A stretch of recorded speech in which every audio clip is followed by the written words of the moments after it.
Election का ना होना, अवामी नुमाइंदों का कारपोरेशन में ना होना नुकसानदेह है या किसी के लिए फायदेमंद है? हम था हमारे बचपने में कि गरीब को भी लोग वोट देते थे। आज वो चीज नहीं रहा। जब 20-25 के प्लाटिंग करे और बाद में इलीगल मकानात बनाए, फिर हम कहते गवर्नमेंट से तुम हमको सहूलत दो। नहरी साहब वकील साहब थे, उन्होंने औकाफ के सदर थे, उन्होंने 20-20 रुपए में प्लाट दिए थे। कब्रिस्तान की जगह नहीं छोड़ा है। आज से 50 साल के बाद अगर तलवारें निकलेंगी तो खाली इसलिए निकलेंगी कि तेरा मुर्दा मेरे कब्रिस्तान में क्यों ला। और खास बात हमारे शहर में बाहर के लोग ज्यादा आ गए। आज भी औरंगाबाद के मुकामी जो लोग हैं, चाहे हिंदू हो, दलित हो, मुसलमान हो, उनमें छोटे बड़े का अदब लिहाज है, तहजीब अखलाक है। बाहर के जो लोग आ गए यहाँ से, तो कहीं की भी कोई भी कौम के हो, तो उनमें शऊर ही नहीं है। वो किसी को आदाब अर्ज़ है। महाराष्ट्र न्यूज टुडे के प्रोग्राम रूबरू में आपका इस्तकबाल है। नाजरीन, एक लंबे वक्फे के साथ के बाद हम आपसे मुखातिब है। हमारे शहर औरंगाबाद तारीखी शहर है और नए जमाने में स्मार्ट सिटी के नाम से कहलाता है। स्मार्ट सिटी बनने जा रहा है और इस स्मार्ट सिटी के बहुत सारे लीडरान अपनी अपनी कोशिश करके इस शहर को खूबसूरत से खूबसूरत तर बनाने की कोशिश में लगे हुए हैं। आज हमारे जो मेहमान हैं, हमारे पुराने शहर के कायद और वे नौजवान 79 साल के नौजवान कायद, हमारे एक्स मेयर जनाब रशीद खान साहब जी, और रशीद मामू के नाम से जाने जाते हैं सारे महाराष्ट्र में, वो आज हमारे मेहमान हैं। और जिस तरह हमारा शहर तरक्की कर रहा है और कहाँ कुछ रह गया है, वो हम उनसे जानने की कोशिश करेंगे। और बहुत सारी बातें आज जो हम उनसे करने जा रहे हैं, उन्होंने वक्त दिया। सर, आपने में वक्त दिया, उसके लिए बहुत बहुत शुक्रिया। सर, शहर औरंगाबाद स्मार्ट सिटी बनने जा रहा है। चारों तरफ रंग रोगन और साफ सफाई और एक अच्छा माहौल बन रहा है। क्या महसूस करते हैं आप? ये तो शहर के लिए अच्छा है, लेकिन G20 का जो प्रोग्राम है उसमें जो लोग आ रहे हैं, जिस रोड से वो गुजर रहे हैं, वो रोड ज़्यादा डेवलप हो रहे हैं। बाकी तो इतना वो नहीं, लेकिन वो डेवलप हो रहा है। उसके लिए गवर्नमेंट ने मदद भी की है, पैसा भी दिए हैं और वो चीज़ हो रहा है। अच्छा एक काम हो जाना चाहिए, लेकिन हमारा बोलना ये है कि रोड करने से पहले काम करने से ड्रेनेज की लाइन चेंज करना चाहिए, पानी की लाइन, नहीं तो फिर हम 3 महीने फिर खोदना शुरू कर देंगे हम। तो वो चीज़ें चाहे उसको दुरुस्त होना चाहिए था, लेकिन काम हो रहा है तो अब काम हो रहा है तो उसके लिए अच्छी भी बात है कि चलो हो जा रहा है। लेकिन जिस जगह से वो गुजर रहे हैं उसी जगह हो रहा है, बात जगह तो काम वैसी पड़ा हुआ है। तो ये तो दस्तूर है सर, जहाँ पर से लोग मेहमान गुजरे हैं वहीं पर से काम हो रहा है, जैसा सही बोल रहे हैं आप उसे। और आपके ज़माने में जब आप यहाँ के मेयर थे और जिस तरह शहर था, ज़ाहिर है कि आबादी वक्त के साथ साथ बढ़ गई है और लगभग 30 लाख की आबादी आज हमारे ज़िले में, ऐसा अभी हमने कहीं देखा है, पढ़ा है। जिस तरह आबादी बढ़ रही है उस तरह से जो सहूलतें कारपोरेशन को देना चाहिए वो कहीं ना कहीं कम महसूस होती है, कम पड़ती है। कहीं पानी का मसला है, कहीं ड्रेनेज का मसला है, कहीं सड़कों का मसला है और सबसे बड़ा मसला यह है कि जो छोटी बस्ती है वहाँ के रास्तों का बहुत कंजेस्टेड रास्ते हैं, छोटे रास्ते हैं। तो जो आप जब थे, जब प्लानिंग, जब शहर बस रहा था, तब कोई प्लानिंग नहीं थी आपके पास, या आप लोगों की कोई यानी कोताही थी जो इस तरह का बस्तियाँ बस गई है? ये तो बिल्कुल आपका सही है, कुछ लोग नजरअंदाज भी किए हैं। हालात ये गलती उसमें हमारी है। हमने 20-30 के प्लाटिंग करके बेचे, 10 फीट का रोड छोड़े, ना खेलने को ग्राउंड नहीं छोड़े हमने आज तक, ना कभी बच्चों के स्कूल की जगह नहीं छोड़े। 20-30 के प्लाटिंग करे और बाद में इलीगल मकानात बनाए, फिर हम कहते गवर्नमेंट से तुम हमको सहूलत दो। करे हम, गलती हमारी 20-32, कहीं भी 20-32 तो 10 फीट का, वो 10 फीट का रोड आज 3 फीट का हो गया। आसिफिया कॉलोनी आपको मालूम होना चाहिए, नहरी साहब वकील साहब थे, उन्होंने औकाफ के सदर थे, उन्होंने 20-20 रुपए में प्लाट दिए थे उस जमाने में, क्योंकि यहाँ एसटी का वर्कशॉप आ रहा था तो उसके बजाय औकाफ की जगह पे उन्होंने दिए, तो वो वहां का उन्होंने 20 फीट का रोड था, आज 5 फीट हो गया भाई। तो कुछ चीजें ऐसी जो हमारी भी गलती है। और मेरा तो कहना ये कि आज हम 20-30 के प्लाट यहाँ से दौलताबाद तक से हम कब्रिस्तान की जगह नहीं छोड़ रहे। आज से 50 साल के बाद अगर तलवारें निकलेंगी तो खाली इसलिए निकलेंगी कि तेरा मुर्दा मेरे कब्रिस्तान में क्यों ला रहे। आज हम कर लिए, पुराने लोग देखिए कि आबादी के साथ साथ कब्रिस्तानों को जगह छोड़ते थे, बड़े बड़े कब्रिस्तान पुराने जमाने के, आज नया नहीं है। जैसे स्टेशन पे रशीद थे, उन्होंने कोशिश करके वहाँ कब्रिस्तान की 4 एकड़ जगह लिए, ऐसा कब्रिस्तान की भी जगह। तो हम लोगों जो इलीगल प्लाटिंग, चाहे कोई भी दलित समाज हो, मुस्लिम हिंदू जो करे, जो वो बहुत हमारी गलती हुई ना। मरने की बात की प्लानिंग नहीं है, ना मरने की प्लानिंग है ना आज की प्लानिंग है। आप क्या कर रहे हैं, किसके बाजू जा रहे हैं, कर रहे हैं, तो सोच के अफसोस होता है सर हमारे। अब हमने अहमदनगर गए थे, हमने वहां गुंटेवारी देखे, तो अहमदनगर नासिक की गुंटेवारी हमको ऐसी लगी जैसे लेआउट के प्लाट है। हमारे पास गुंटेवारी में और वो गुंटेवारी में बड़ा फर्क है। हमारा क्या मसला, मतलब किस तरह का फर्क है? हमारे पास 5 रुपए के स्टैंप पे बहुत रजिस्ट्रियां हुई, 5 रुपए के, 100 रुपए के, सब कोई वही नहीं था, लिख के दिए, रजिस्ट्री भी नहीं, खाली लिखा पड़ी, तुमने लिया, हमने लिए, ये जमीन खरीदो, जमीन नहीं। आजकल हालत ये औकाफ की जमीनों पर कब्जे हो गए, तो क्या हम करेंगे क्या उसके लिए? ये बिल्कुल आपका सही है आपका सवाल, लेकिन हालात ये कि कुछ गलतियां हमारी भी है नजरअंदाज होने के बाद, क्योंकि लीडर रह गए तो कोई कारपोरेशन में आवाज उठा रहे हो, सब जान दो ना, गरीब है ना, गरीब है, वो जो कारपोरेशन वाले रहते उन्होंने कुछ अपना ले दे के कर लेंगे, वो सब हालात ऐसे हो रहे कि बंद किसको कहेंगे अपन। अब नई बस्ती जहाँ बन रही है, नया औरंगाबाद जो जिस तरह फैल रहा है तो शहर के चारों जानिब, वहां पर जिस तरह प्लानिंग की जा रही, क्या वो सही है? आप मुतमईन है उससे? जैसा जकरिया साहब ने सड़कों नया बसाए प्लानिंग से, बाकी जो मैं कह रहा हूं इलीगल जो बना है वो इलीगल प्लानिंग नहीं है ना। इलीगल में और लीगल में बहुत बड़ा फर्क होता है। इलीगल में प्लानिंग ही नहीं थी, तो इसलिए तो हालत खराब होने वाली है। आज उसकी वजह से शहर की हालत खराब हो रही है ना। और खास बात, हमारे शहर में बाहर के लोग ज्यादा आ गए। आज भी औरंगाबाद के मुकामी जो लोग हैं, चाहे हिंदू हो, दलित हो, मुसलमान हो, उनमें छोटे बड़े का अदब लिहाज है, तहजीब अखलाक है। बाहर के जो लोग आ गए यहाँ से, तो कहीं की भी कोई भी कौम के हो, तो उनमें शऊर ही नहीं है। वो किसी को रफ बात करते हैं, कहीं भी गाड़ियां खड़े करेंगे, कुछ भी करेंगे, तो उसको क्या बतलाएंगे आप मेरे को? बाहर की आबादी आ गई भी है, उनको कोई मोहब्बत ही नहीं शहर। औरंगाबाद की तहजीब से दूर है वो लोग, बहुत दूर है। अब मैं तो उस टाइम पर कई लोगों को कहा कि जो नशे हो रहे हैं, जो गोलियां चढ़ी है, आप सर्वे करिए कि औरंगाबाद के कितने और बाहर के 20 साल में आए हुए कितने लोग हैं, आपको जब भी अंदाजा हो जाएगा। जब नशे की बात की आपने, जाहिर है कि अखबारात में और हम ऐसे केसेस देखते हैं जहां नौजवान नस्ल के बच्चे, चाहे किसी भी कौम के हो, वो नशे के ज्यादा आदी हो गए हैं। और उस नशे के अंदर गोलियां वगैरह जो भी है, उसके अंदर जराइम भी बढ़ जा रहे हैं, वो मुजरिम बन जा रहे हैं, वो उनकी जिंदगी आगे की जो फ्यूचर खराब हो जा रहा है। तो इसके लिए कुछ करना ऐसा लगता है कि भाई जो तंजीमें हैं, समाजी तंजीमें हैं, उनकी क्या जिम्मेदारी है? और आप जैसे लीडरान जो इस शहर से मोहब्बत करते हैं, इस शहर से अपनी एक आपका बहुत गहरा ताल्लुक है, तो आप जैसे लोगों की क्या जिम्मेदारी है? बिल्कुल सही आपने कहा। मुझे एक बात बतलाइए, मैं कह रहा हूं बाहर के लोग आकर करें, उन पर कौन कंट्रोल करना? उनका खाली अकेले उठ के घरों से आए हुए हैं ना, उनका खानदान नहीं, रिश्तेदार नहीं, किसका सुनेंगे वो? आज आपका देखिए नशे की गोली में जो हालत हो रहे, बेगमपुरा कब हुआ, छावनी कितने हुए, आपके महल्ले में कितने हुए? आपका एक ही पट्टे के अंदर ले लो, कुछ एरिया ऐसा था 2-4 महल्ले जो वहीं ज्यादा चलता है। कहां बाहर के लोग का, क्योंकि वहां बढ़ने की जगह है, यहाँ बढ़ने की जगह नहीं, मुख्तसर जगह है। मैं तलसल करके कहता हूं मैं कि ये बाहर का कौन कर रहा? अब मौलाना बोले, मौलाना क्या करेंगे बेचारे? आप बोलेंगे तो किसी ने सुनना तो चाहिए ना किसी का, वो सुनने को तैयार नहीं, तो आप क्या बात करिए उसको? क्या हल है इस मसले का? बस इसके अंदर तो यही है कि पुलिस ने एक नंबर देना चाहिए कि ये कॉन्फिडेंशियल हम दे रहे हैं, और लोगों ने खामोशी से उस नंबर पे फोन करना, जहां गोलियां बिकती है या जो करते हरकत, उनकी कंप्लेंट होना, और पुलिस गवर्नमेंट ने उसको दुरुस्त करना। माँ बाप का तो सुनने से रहे, लोगों का सुनने से रहे। पहले जमाने में महल्ले के कोई बड़े लोग डांटते थे उनको, आज महल्ले के लोग डांटने को डर रहे, इमाम डांटने को डर रहे कि इमाम गलत बोल देंगे, पलटा के बोल देंगे। तो अब कैसे कई तरह मीटिंग चलती, आज हम स्पीच करते, मीटिंग लेके कर लेते, जो लोगों की हम मीटिंग लेते उसमें कोई गोली खाने वाला रहता, लेकिन वहां बैठ के गोली की बात करते, गोली खा रहे, गोली, उन जिसको हम राय दे रहे तो गोली नहीं खाता ना हो। सवाल ये आ रहा है कि उनके पास जाकर के कहाँ से काम करने की जरूरत है? अपन ऐसा छोड़ तो नहीं सकते, समाज को इस तरह से छोड़ना तो शायद गलत होगा, लेकिन कहाँ से काम करने की जरूरत है? ठीक है, वो बाहर से आए हैं, वो हिंदुस्तानी ही है, कई दूसरे देश से तो आए नहीं है। इस मसले को खत्म करने के लिए या कम करने के लिए, एक अवेयरनेस पैदा करने के लिए कहाँ काम करना जरूरी है? सवाल ये आ रहा है यहाँ पर, जैसा मैं बताया बाहर से अपनी लोगों में, वो नहीं कह रहा हूं मैं कौन सा कौम के अभी आए हैं, उनको तालीम का शौक नहीं ना। आज यहाँ कर जो लोग हैं तो उनके बच्चे पढ़ रहे लिख रहे, उनमें पढ़ाई का शौक कम हो गया। बाहर क्या है, कोई गाड़ा लगा के बेच रहा, कोई कुछ बेच रहा, कुछ काम, तो गलती चीज में गए। अब एक बात यह है, गुटखा जो बिक रहा है, फैक्ट्रियां क्यों नहीं बंद करती गवर्नमेंट? गोलियां जो बन रही है, क्यों नहीं फैक्ट्री गवर्नमेंट बंद करती? सही जगह तो होता ही नहीं ना। अब ये गुटखा जो आपका बनता है, हैदराबाद में जो ड्रेनेज का पूरा बैच जाता है, उसको एक इंजीनियर बच्चे ने जो है तो उसको पाउडर डाल करके उसको व्हाइट किया, व्हाइट करके फिर उसको जो है तो उसने गीला था तो सूखा किया, वो गुटखा कंपनी को बेच रहा। आप मुंह में देखिए तो पूरी संडास की बू आती है बच्चों की, और वो गुटखा लेके आप पानी में डाल के देखो, पूरा वो पेपरों में भी आने के बाद लोग खा रहे हैं। तो अब क्या बात करिए आप बोलिए? वो मिला करके दे रहे गुटखा, और उसमें कांच के बारीक पीसा हुई कांच है, वो बारीक पास खींचने से जबान पे थोड़ी कटा आती है, तो उसमें चूना दाड़े तो उससे जरा टेस्ट आता है, तो घड़ी घड़ी खाने को दिल बोलता है।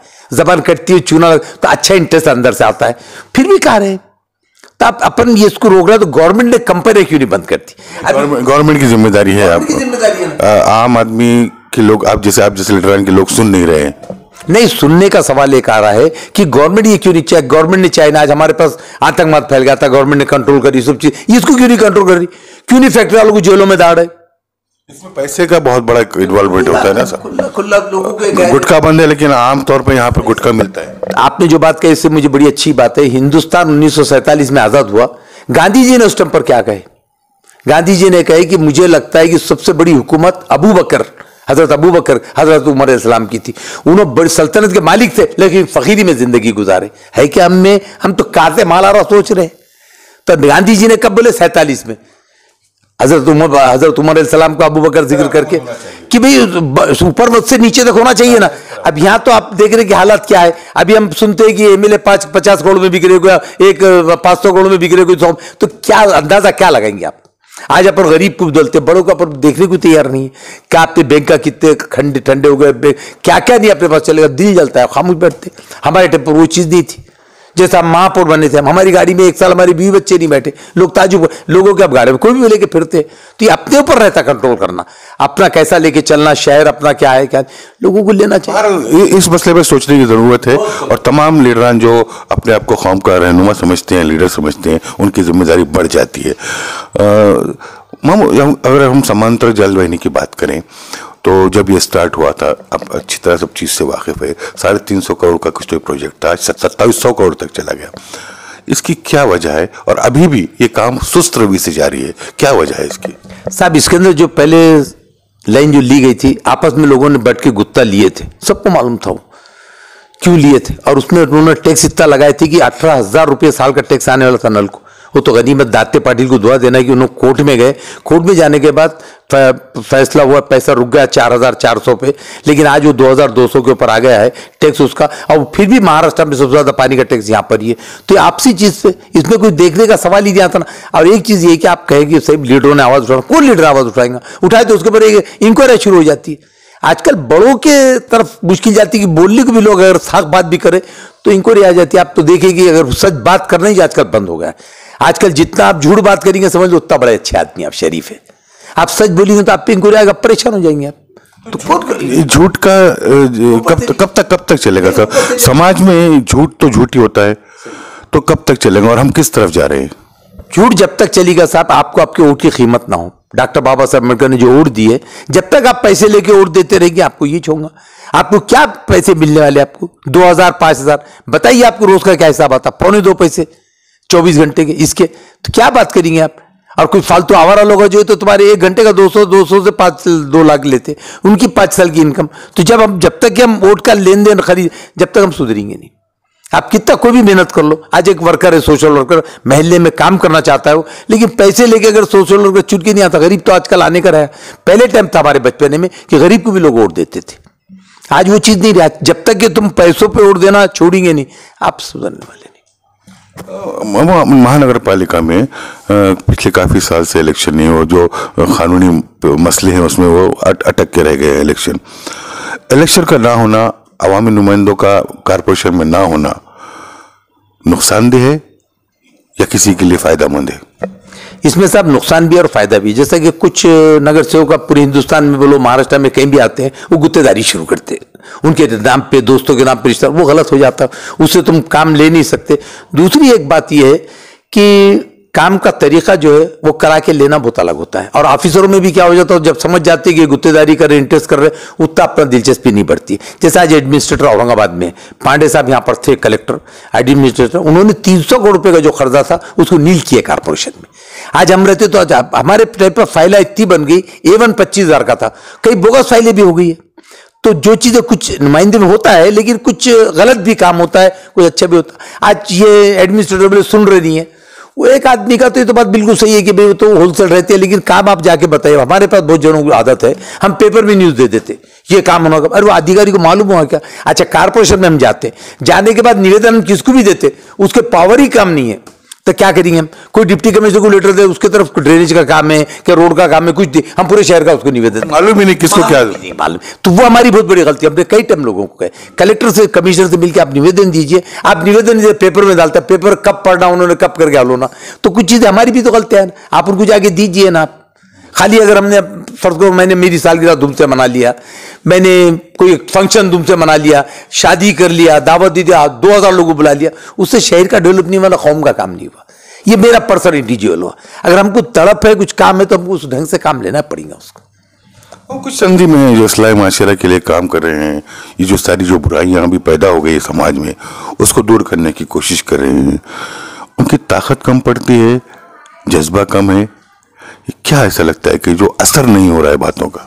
अब जैसा साहब औरंगाबाद में तदफीन कमेटी है भाई की, इनकी उन्होंने कोरोना में काम किए हैं, मस्तान लोगों ने, मस्तान ग्रुप एक, ये लोगों ने अच्छे काम किए, इनका काम घाटी दवाखाने में कुछ बच्चे एनजीओ चला रहे, जो मेडिकल में का सामान देते, जमात इस्लामी के बाजू एक ऑफिस है, वो बेचारे सामान देते हैं, रोटी बैंक वाले, वो बेचारा खिदमत कर रहा है, रोटी बैंक वाला भी अपनी जगह पे खिदमत। तो खिदमत करने वाले लोग आज भी है जो सही दिल से खिदमत कर रहे हैं। उनके मुजाहिद पटेल ग्रुप भी बहुत कोशिश कर रहे हैं नशे के लिए। जी वही मैं आगे बोलना था, मुजाहिद पटेल है, कुछ ऐसे लोग हैं जो पटेल लोग कि जो काम कर रहे हैं और लोगों को उसका फायदा, लेकिन वो अपनी पब्लिसिटी ज्यादा नहीं कर रहे, वो अल्लाह राह लीला का। अब घाटी में आप जाके देखिए, ये हमारे पास जमील बेग की मस्जिद में है, बच्चे जो काम कर रहे हैं, हशर के बच्चे कितना काम खामोशी से, उनका एडवर्टाइज है कि चंदे की बुक है क्या, ये जो शहर में काम हो रहा उनकी तारीफ करना। जैसे आज भी मैं कहता हूँ, अजीज खुसरो की औरंगाबाद में खिदमत थी, तुम्हारे हमारे एडवोकेट अकबर पटेल की खिदमत थी, ईसा खान वकील साहब की थी, पुराने शायर लोगों के अंदर थे, आपके वालिद साहब थे, हाजी सलीम साहब थे, ये थे। तो ये लोगों का नाम आजकल नए बच्चों में लेते ही नहीं ना। वस सिकंदरी वस साहब थे, तो पुराने लोगों को बतलाती नहीं कि लोगों ने क्या किए थे। जब तक हम पुरानी चीजें नहीं बतलाएंगे क्या समझ में, तारीख लोगों को नहीं मालूम आज तक, तब किसकी बात करेंगे। अच्छा बैठे आजकल बच्चे, आजकल पेपर पढ़ना कम हो गया, पुराने लोग पेपर पढ़े, नए बच्चों ने पेपर ही पढ़ना छोड़ दिए। व्हाट्सएप यूनिवर्सिटी से नॉलेज, व्हाट्सएप में दूसरी चीजें देख रहे, व्हाट्सएप में जो दूसरी चीजें देख रहे, आपको समझ भी नहीं आ रहा। सही बोले तो अगर कभी आपने एडिटोरियल अग्रलेख पढ़े तो समझ में आता है कि पॉलिसी क्या चढ़ी, आपको वही नहीं मालूम। अब जो आप मोबाइल देख के पढ़ लेते, सच क्या झूठ क्या, वो आपको क्या मालूम होता है। तो कुछ चीजें जो हमारे आ रहा है बिगाड़, तब तो बस जैसे आज हमारे को याद आता है रात को चिमनी जलना, गिल्ली डंडा खेलना, कोई पतंग उड़ाना, कुछ बाहर के छोटे मोटी चीजें, माँ चक्की पीसना, कुछ ये होना। आज कहाँ है पुरानी चीजें, मट्टी के बर्तन में पानी पीना, पुरानी चीजें रही कहाँ समाज। आज तो बच्चों को कोई चीज मालूम ही नहीं। पुराने दौर तो जब था एक डर था, अदब था, ख्याल था, आज वो चीजें खत्म हो चुकी है। तरक्की करते करते हमने सारी वो चीजों को खो दिया है।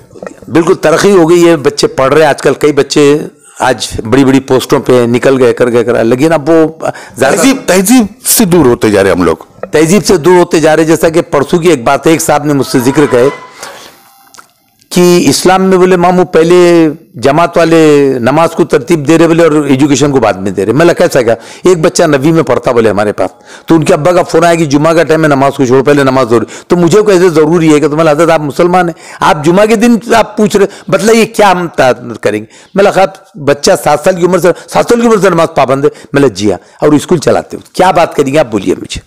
उनको ये नहीं पता भी क्या है नमाज रोजों की तरफ क्या। आज हम अपने इमाम की इज्जत नहीं करते, हम अपने इमाम की इज्जत नहीं करते, अपने माँ बाप की क्या करेंगे, शहर की क्या करेंगे।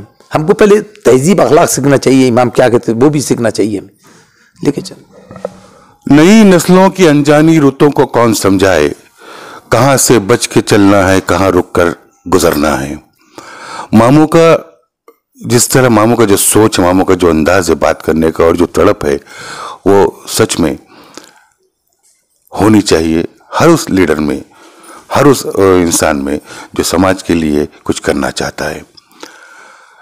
जिस तरह हमारे नौजवान भटक रहे हैं, सारे नहीं लेकिन बहुत बड़ी तादाद में, उन्हें रास्ते पर लाने के लिए हम सबको कहीं ना कहीं जहां पर भी है वहां से कोशिश करना जरूरी है, ताकि रास्ता उन लोगों को, उन नौजवानों को रास्ता मिल सके, अच्छे रास्ते पे चल सके, ताकि आने वाली नस्लें हमारी बर्बाद ना हो।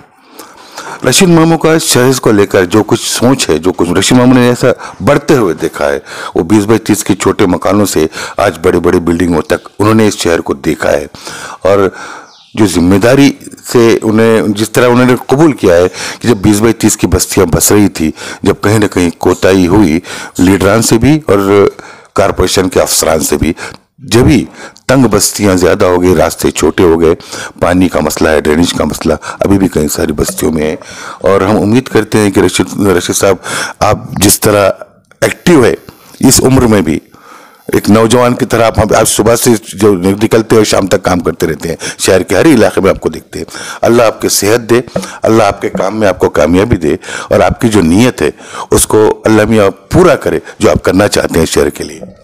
बहुत बहुत शुक्रिया। दूसरी एक बात मैं कहूँगा कि हमको करना है तो हम किसी लीडर की ग़ीबत ना करें, किसी वर्कर की ग़ीबत ना करें। हम किसी, हर आदमी अपने अपने फील्ड में अपने हिसाब से काम करता है, हर एक को काम करने का मौका दीजिए। हम उसकी बुराइयों को हम छोड़े तो बड़ा अच्छा होगा। मेरी एक गुजारिश है सबसे कि किसी को बुरा मत बोलो। हर आदमी अपने अपने पार्टी में फील्ड में काम करता है, कराता है, हर एक को अपना करने दीजिए। किसी की ग़ीबत, किसी को बुरा मत बोलिए, और बोलना है तो सामने उसकी गलती निकालिए। बस मेरी गुजारिश है। अल्लाह हाफ़िज़।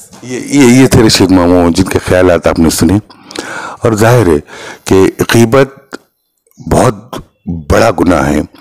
और उसके अलावा हम अपने गुफ्तगू में, अपने बातचीत में नरम लहजा इख्तियार करें, लफ्ज़ों का तोल मोल का इस्तेमाल करें, और गालियों से और गंदे लफ्ज़ों से बचे तो हमारे गुनाहों में कमी होगी।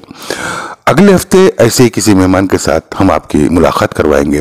तब तक के लिए मैं रशीद मामू का शुक्रिया अदा करते हुए अपनी टीम की तरफ से इजाज़त चाहता हूँ। जय हिंद, खुदा हाफिज़, जय भीम, नमस्कार।